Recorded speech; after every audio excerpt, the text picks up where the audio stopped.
मित्रों, आप सभी को मेरा प्यार भरा नमस्कार।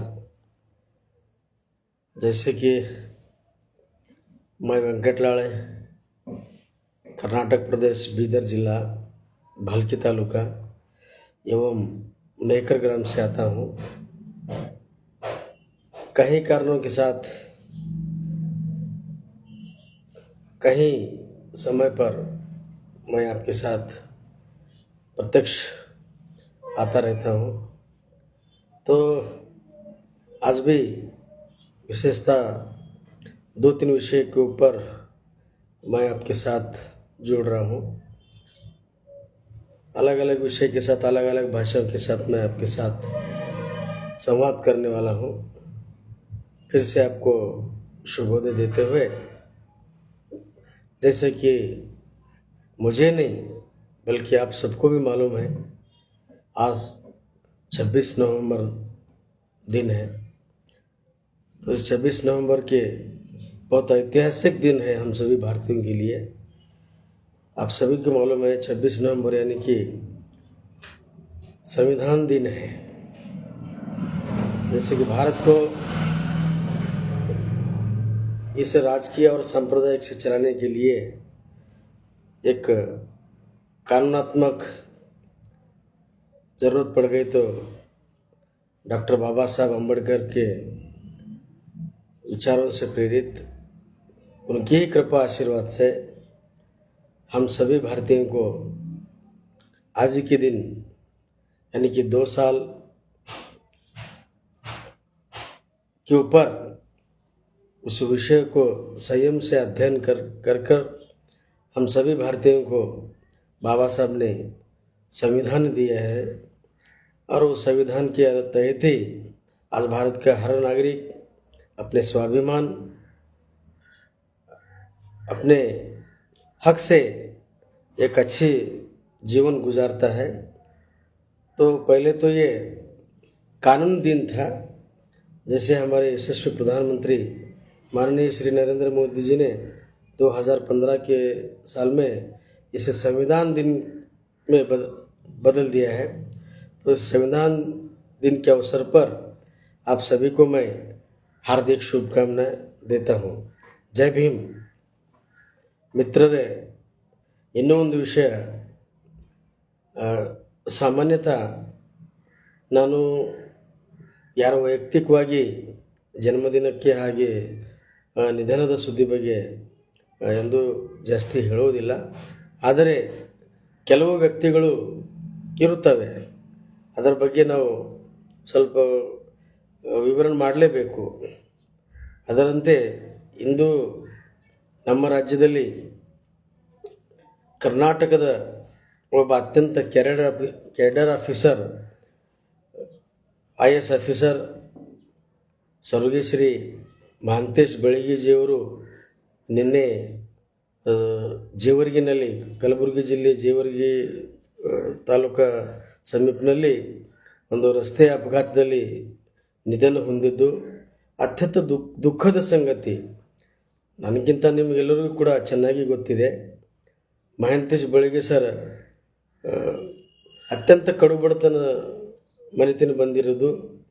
ಬಾಲ್ಯದ 5 ವರ್ಷ ಇದ್ದಾಗೆ ಅವ್ರ ತಂದೆಯವರು ಸತ್ತು ಹೋಗ್ತಾರೆ. ಕಠಿಣ ಪರಿಸ್ಥಿತಿಯಲ್ಲಿ ಅವ್ರ ತಾಯಿಯವರಿಗೆ ಶಿಕ್ಷಣವನ್ನು ಕೊಟ್ಟಿರ್ತಾರೆ. ಆ ಸಮಯದಲ್ಲಿ ಒಂದು ಜೀವನದಲ್ಲಿ ಅವರ ಒಂದು ಘಟನೆ, ಇದು ಯಾಕೆ ಹೇಳ್ತಾ ಇದ್ದಂದರೆ, ನನ್ನ ಜವಾಬ್ದಾರಿ ಸಂಘಟನೆ ಜವಾಬ್ದಾರಿ ಇದ್ದು ಬೆಳಗಾವಿ ಜಿಲ್ಲೆಗೆ ಇದ್ದಿದ್ದು. ಅವ್ರ ಊರು ರಾಮದುರ್ಗ ಅಂತ ಇರುತ್ತೆ. ಅದಕ್ಕೆ ಕೆಲ ಕಾಲ ನಾನು ಭಾಗಕ್ಕೆ ಹೋಗಿದ್ದೇನೆ. ಆ ಭಾಗಕ್ಕೆ ಹೋದ್ಮೇಲೆ ನನಗೂ ಹಲವಾರು ಜನ ಇದರ ಬಗ್ಗೆ ಹೇಳ್ತಿದ್ರು, ಮಹಾಂತೇಶ್ ಬೆಳಗಿ ಸರ್ ಅವ್ರ ಬಗ್ಗೆ. ನಾವು ಹೇಳ್ತಿದ್ವಿ, ನಾವು ನೋಡ್ರಿಯಪ್ಪ, ಬೀದರ್ ನಿಮ್ಮ ಊರಿದವ್ರು ನಮ್ಮ CO ಸಾಹೇಬರು ಮಹಾಂತೇಶ್ ಬೆಳಗಿ ಸರ್ ಇದ್ದರು, ಭಾಳ ಒಳ್ಳೆಯವರು ಅಂದ್ರೆ. ಅನೇಕ ವಿಷಯಗಳಲ್ಲಿ ನನ್ನ ಜೊತೆ ಅವರು ಮಾತಾಡ್ತಿದ್ರು. ಸೊ ಅಂಥ ಒಬ್ಬ ಉತ್ತಮ ಅಧಿಕಾರಿ ಈ ರಾಜ್ಯ ಇದ್ದಿದ್ದು ನಾವು ನಿನ್ನೆ ಅವರಿಗೆ ಕಳ್ಕೊಂಡಿದ್ದೀವಿ.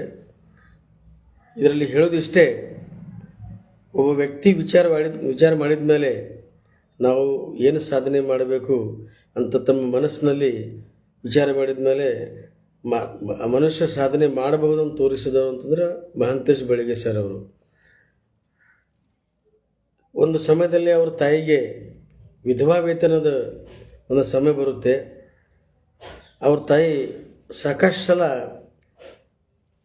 ತಾಲೂಕಾಧಿಕಾರಿಗಳ ಜೊತೆಲಿ ಹೋಗಿ ವಿಧವಾ ವೇತನಕ್ಕಾಗಿ ಅರ್ಜಿ ಹಾಕ್ತಾರೆ.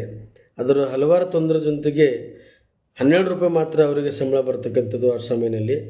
ಸೊ 12 ರೂಪಾಯಿಗೆ 25 ರೂಪಾಯಿ ಆ ಸಂಬಳಕ್ಕಾಗಿ ಆ ಅಧಿಕಾರಿಗಳಿಗೆ ಕೊಡಬೇಕಾಯಿತು. ಆ ಪರಿಣಾಮವಾಗಿ ಮಹಾಂತೇಶ್ ಬೆಳಗೆ ಸರ್ ಅವರು ಮನಸ್ಸಲ್ಲಿ ಒಂದು ವಿಚಾರ ಮಾಡಿಕೊಂಡು ಈ ಥರ ನಾವು ಜನರಿಗೆ ಸಹಾಯ ಮಾಡಬೇಕಂದ್ರೆ ಏನು ಮಾಡಬೇಕಂದ್ರೆ ನಾವು ಒಂದು ಜಿಲ್ಲಾಧಿಕಾರಿ ಆದಮೇಲೆ ಎಲ್ಲ ಜನರಿಗೆ ನಾವು ಸಹಾಯ ಮಾಡ್ಬೋದು, ಸಹಕಾರ ಮಾಡ್ಬೋದು.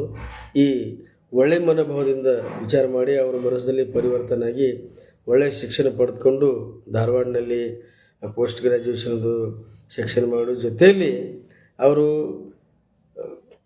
ನೌಕರಿಗಿಂತ ಮೊದಲು ಸಾಕಷ್ಟು ಯುವಕರಿಗೆ ಕೋಚಿಂಗ್ ಕ್ಲಾಸ್ ಕೂಡ ಕೊಟ್ಟಿದ್ದಾರೆ. ಅವರು ಕೊಟ್ಟಿರೋ ಕೋಚಿಂಗ್ ಕ್ಲಾಸು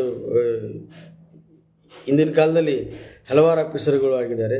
ಸೊ ಒಬ್ಬ ಒಳ್ಳೆಯ ಅಧಿಕಾರಿ ನಮ್ಮನ್ನು ಆಗಲೇ ಆಗಿದ್ದು ಅತ್ಯಂತ ದುಃಖದ ಸಂಗತಿ. ನಮ್ಮ ಜಿಲ್ಲೆಯಲ್ಲೇ ಕೂಡ ಅವರು ಸೇವಾಗಿ ಬಹಳ ಒಳ್ಳೆಯ ರೀತಿಯಲ್ಲಿ ಕಾರ್ಯವನ್ನು ಮಾಡಿದ್ದಾರೆ. ಸಾಕಷ್ಟು ಜಿಲ್ಲೆಗಳಲ್ಲಿ ಹೋಗಿ ಜಿಲ್ಲಾಧಿಕಾರಿಯಾಗಿ ಬಹಳ ಒಳ್ಳೆಯ ರೀತಿಯಲ್ಲಿ ಕೋವಿಡ್ ಸಂದರ್ಭದಲ್ಲಿ ದಾವಣಗೆರೆಯಲ್ಲಿ ಅವರು ಮಾಡಿದ ಕೆಲಸ ಇಡೀ ದೇಶಕ್ಕೆ ಮಾದರಿ ಆಗಿದ್ದು ನಾವು ಎಲ್ಲ ನೋಡಿದ್ದೀವಿ.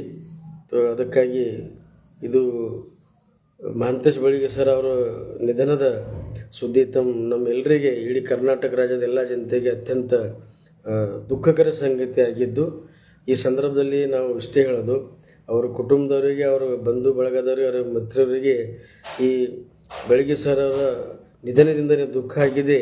ಆ ದುಃಖದ ನಿವಾರಣೆ ಮಾಡುವ ಶಕ್ತಿ ಭಗವಂತ ಅವರಿಗೆ ಎಲ್ಲರಿಗೂ ಕೂಡಲಿ ಅಂತ ಹೇಳಿ ಅವರಿಗೆ ಭಾವಪೂರ್ಣ श्रद्धांजलि ಹೇಳುತ್ತೇನೆ.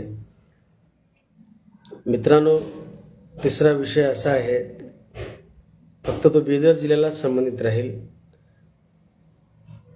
आजच्या परिस्थितीमध्ये राजकीय जर आपण म्हणल्यानंतर कुठंतरी राजकीय समाजावर, जातीवर येऊन टेकलेली आहे. यात लपवता येत नाही आता, कारण सगळ्या समाजाला एक लीडर पाहिजे, सगळ्या समाजाचा एक नेता पाहिजे.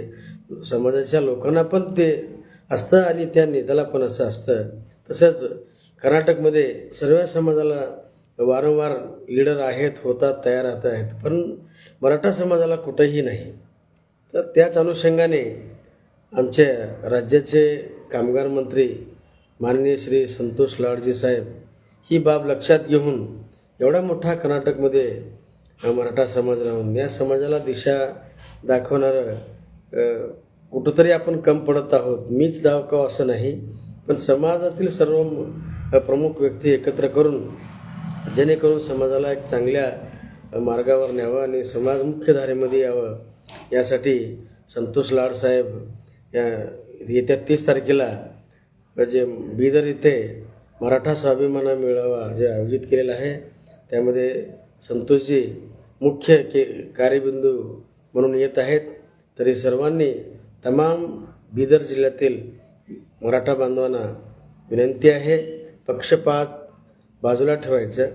फक्त त्या बैठकीमध्ये समाजाबद्दलचं चिंतन, समाजाबद्दलचं वैचारिक आणि समाजाबद्दल शैक्षणिक, आर्थिकदृष्ट्या कुठवर आपण जायला पाहिजे होतं, कुठवर आहोत, अशा या चर्चेच्याच गमन ठेवून आपण या सगळ्या गोष्टीकडे जास्तीत जास्त भर देत येणाऱ्या 30 तारखेला सर्वांनी बिदरला या असं आवाहन सांगत सर्वांना विनंती आहे, सर्वजण 30 तारखेला बिदरला यावेत ही नम्र विनंती आहे. जय हिंद, जय कर्नाटक.